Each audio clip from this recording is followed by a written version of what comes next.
Hi guys, pa-help naman kung anong klaseng bato to. Nahukay ito ng Nahukay ito ng pamangkin ko sa bundok. Mga magnet oh.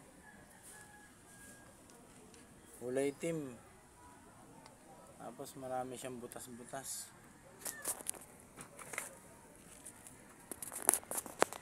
Kulay itim, tapos marami siyang butas-butas. Tapos ang bigat niya, aray. Ayan oh. Parang nalaglag to galing Kalawakan. Ayun ako. Bigat. Parang nalaglag galing Kalawakan yun. Magnet oh.